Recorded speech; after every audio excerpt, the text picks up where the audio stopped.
Hello to the chicos and the chicas, welcome back to recap time. This is now round 2, game 1 from the World Cup in Goa, India, and indeed this tournament seems to be the gift that keeps on giving.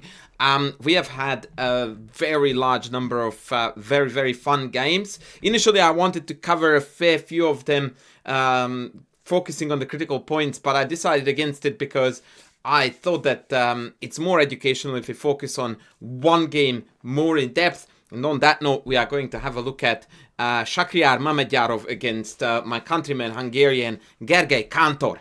So, the opening is the English, and actually it goes pretty much straight-ish into a reverse Sicilian. Now, I would like to point out immediately an interesting point that is perhaps very surprising to many people, and that is the move A5, which doesn't seem to meet any of the criteria we would like to see from a move in the opening, namely not controlling center, not developing yet. It gets a star from the ChessCom engine. Why is that? How could that be?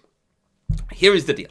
What black wants to do here is to play bishop b4, take the knight, and then break with d5.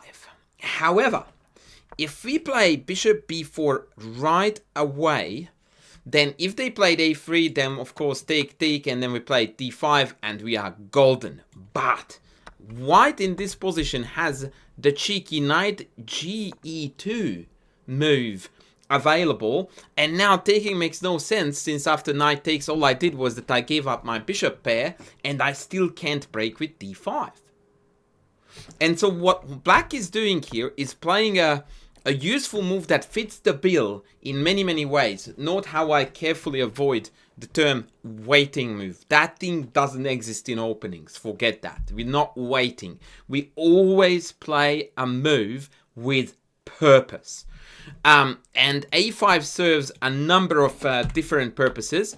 The main one being that many times white wants to play a3, b5, but on occasion we also put an a4 push on the map, which allows black to gain some time and space, in fact, on the queen side, disallowing a3, b4, and even b3 is problematic to carry out now, because after pawn takes, I can't retake with the pawn, I have to take with the queen, which of course leads to splitting the pawns, and knight b4 is also quite annoying here, and black is pulling ahead in development. So this is just one of those things where a side pawn move is actually quite useful. And if knight f3, which is the most obvious move, then now we play bishop b4, and now the knight e2 cleverino maneuverino is no longer available.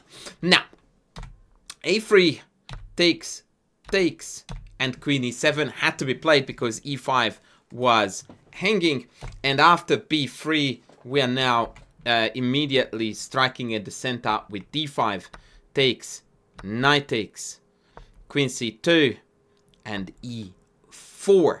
All of this is somewhat known to theory. In fact, allow me here to take a little detour. Interesting to observe that Kantor is down almost, in fact, more than 40 minutes on the clock, whereas Mamedyarov is very clearly in book. Now, that is quite surprising to me, given that A, this has been seen. Like, we have got games in database for this position. So I wonder if Kantor got caught by surprise with, I don't know. I really don't know, because c4 is something that Mamedyarov occasionally throws in, so I really don't know. But what I do know is that I want to show you a game from the past that featured this very position. And that was played between two very well-known players, in fact. Oscar Panno, the Argentinian grandmaster, and an even more famous chess legend, Nona Gaprindashvili, Georgian world champion, ladies world champion, played a very similar game. Oh my god, do I hate that smashing the board thing with passion, where with different move order, but we do arrive in the same position. And here Panno, instead of knight g1, as per the Mamedyarov game, played bishop b5.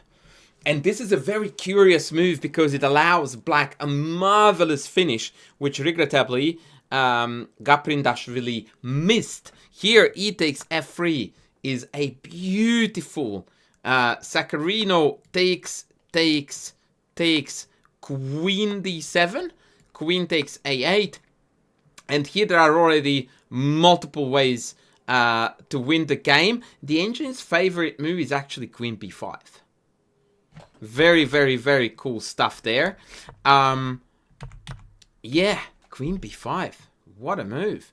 Gf3 is pretty much only with castle, and now bishop a6 is the game-winning threat, against which white doesn't really have an adequate response. There are a few moves that delay the immediate collapse, such as bishop a3. A gentle reminder that this would be too soon due to checkmate. So c5 is playable, rook d8 is playable. I think I would go rook d8. And now bishop a6 is likely going to be absolutely terminal soon. Wait. Oh, wait for it. It's better than that. It's knight c3. Is it? Yes, it is. Ay. Now that is absolutely golden content. Take. If king here, then I have check. Rook takes. Check the other rook. And then I pick off the queen. That is awesome. That is awesome. And if king e2, then queen check here and h6. Oh. Okay. Interesting. So I guess bishop a6 is also playable, but now queen d, rook d1, queen f6, bishop b2 is a bit of a yucky move. Hence h6, because then we can take the bishop on b2. When I prepared this game, I didn't realize this queen b5 move. I went with the automatic take on g2 rather, excuse me, which also is very, very good, but nowhere near as good as. Right. I got very tempted by the siren song of this sacrifice here, with the idea of takes, check, king d1, and queen d3. This was the line that I prepped for this video. And then now black is threatening queen takes b3, checkmate in 1, as well as check and picking off the queen. But this other variation with queen b5 is absolutely outrageously awesome. Knight c3 and then pawn h6. Ay. Unheard of. And basically there is nothing to be done. So bishop a6, take. Now queen d3 is a game-winning threat, so white has to do something about it. And now queen f6 is completely winning because queen f3 appears to be unstoppable, and then white falls apart on the light squares.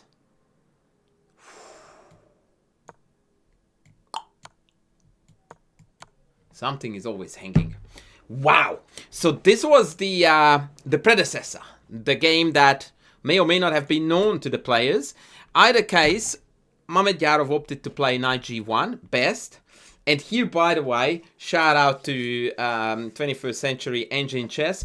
Instead of kingside castles, which looks very, very normal and healthy, the best move according to the engine is the absolutely outlandish pawn h5. Just to mirror the side pawn moves, because that's how chess is meant to be played.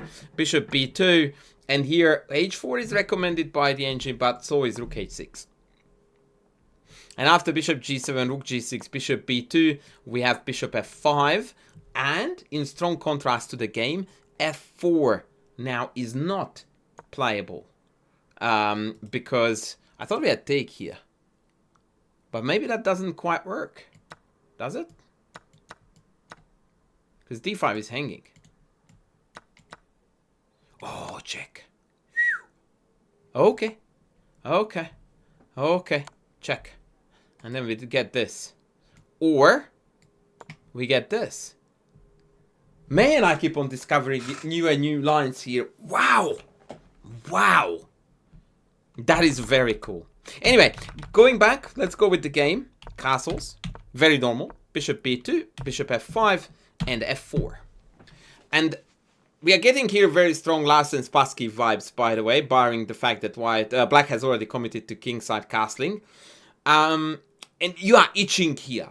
absolutely itching here to pull the trigger. Unfortunately, EF3 is objectively a mistake. The best way to continue this game would have been queen h4 check, and then pull the queen back to h5, cutting out queenside castling. Now it feels like black's maneuver is so flimsy and poorly carried out, because we are looking down the barrel of h3 g4 as well as bishop e2, but neither is really that good, because bishop e2 allows me queen g6 but also bishop g4, and then trading light squared bishop can never hurt anyone, but queen g6 is also very good, and now the knight can't move. And I'm afraid that if I go queenside castles, then this Shakhriyar is going to rip into black like mad. Alternatively, h3, which is best, can be ignored for the time being, because g4 I can just take, it's pinned. But now after bishop e2, this is on in earnest. However, not quite, because after rook d8, if takes, queen g2 still wins the rook. So best here for white is to castle queenside, and after bishop c8, or the engine's preferred bishop d7, no human would play that, by the way, I still like black more here, because I feel it's easier to play with black with so much more space. Yes, the pawns are rolling down, but they are just pawns. So I'm not too scared of them yet. This would have been a very, very interesting way to play this game. Instead, Kantor decided to go the full Monty and sack the piece, and sack the piece. Absolutely crazy, vicious chess. And by the way, and I'm not saying it because he's my countryman and he, you know, he's the underdog, but this is the type of chess that I like when people bring to the table, even or especially when they are playing up almost 200 rating points. Like, this is ballsy, this is brave, this is bold, this is combative, this is chess. No chicken chess club, no, the draw will suffice. Going for mate with black, like, wow, kudos, kudos. It didn't pay off in the end, but I think this was just a fabulous, fabulous way to play chess. Queen f3, a surprising mistake. Here it appears that the piece sacrifice is best accepted. Steinitz takes, block, rook d8, and I think that what Mamedyarov might have missed was that after queen f3, queen d2, king f2, queen b2, all of this is completely forced. There is queen c3 with a queen trapping a queen, meaning a queen trade is inevitable, and white is a piece to the good. Now, he either missed this, or, more likely, he didn't like white's position here, despite the material surplus. And that is somewhat relatable, because yes, we are up a piece, but boy, do we lack coordination like mad. And in fact, white's best move here is king g1, further ruining the coordination, at least temporarily, to allow the knight to move out of the pin. But instead of this, Mamedyarov went queen f3, and this was less precise, because now Kantor managed to up the ante, throwing in another piece on prey. Wow! So knight c2 check, which is greedy as, is bad because it's greedy as. Now king d1, knight c3, queen c, knight a1, sorry, queen c3, and this is a typical phenomenon that people need to understand, and that is that in chess it happens very, very often that when you have an attack initiative and you only manage to cash in on winning material, it usually tips over the balance in a way that the other side is now going to obtain the initiative. And that's exactly what you see here. All white pieces have developed beautifully. The knight on a1 is as good as dead, and the king on d1 is quite secure, and we can just tuck it away this way. No worries. So this was no good at all. Knight d4, brilliant. Bishop d4, queen check, and this is at the point where we are going to enter territory that is absolutely incomprehensible for human minds, or at least mine couldn't really cope with it, to be perfectly honest. That being said, I honestly have no clue why the Hungarian GM did not play here rook e8. This seems to be screaming obvious. And my only realistic answer to this, which makes it all the more impressive, what he did here with black, is that this leads to a forced draw. Now, whether he saw it or not, I don't know. But I would like to go with the yes, he did version, and he simply opted out. This is how it goes. Bishop b5, check. King d1, check. And now the king is stuck. I can't go toward the c file anymore, because then check wins the bishop. Or winning material big time, one way or another. So the king has to go back toward the e file. And going to f1 is also incredibly bad, because now after queen d2 sacking, the rook takes its mate, can only be stopped with knight d2 when we are going to utilize the discovery and take the rook on a2 up 5,000 pawns. Black is winning. So therefore the perpetual check is forced, and perhaps the Hungarian GM didn't want it, and so he went knight g4.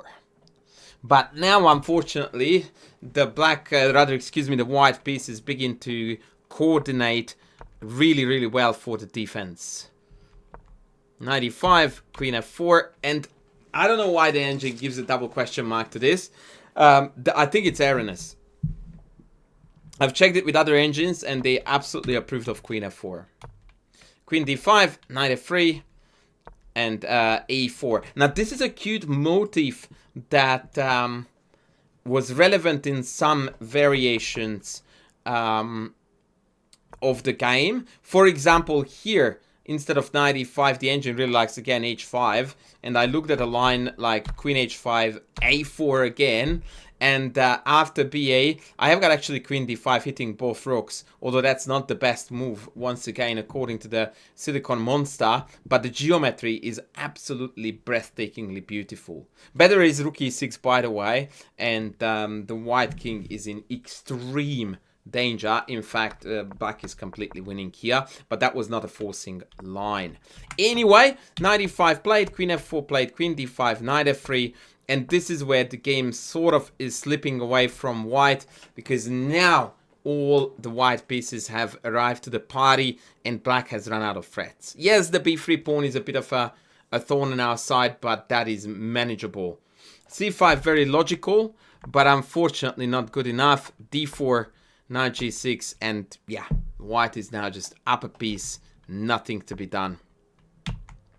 Rook e1 bringing the last piece in, not even a check on the horizon, and yeah, Mamedyarov just mops up, and after a few more moves, the game is essentially over. King f2, a very cheeky move, still keeping the queen under attack, still keeping the rook under attack.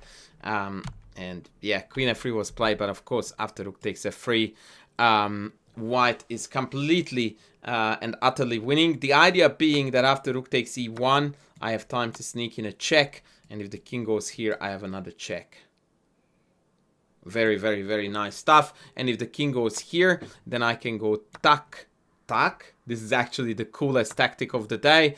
I thought rook c3 was winning, he hanging the rook and mate. Am I right?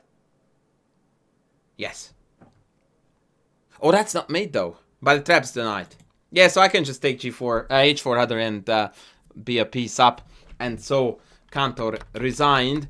But once again, I would like to commend the Hungarian. Like, this style and this gung-ho optimism is just so impressive. And I really do hope that he's going to bring his A game again with white. And again, he throws everything at the Azeri, and hopefully we are going to see another banger, as I'm sure there will be many other bangers on the menu as I'm releasing this game. The round 2 games are just about to begin, so please be sure to watch it first and then entertain yourself with the second game of round 2. I hope you guys enjoyed this analysis. Please don't forget to press the like button, leave a comment down below, subscribe to the channel, and I will see you in the next one. Thanks for watching. Bye.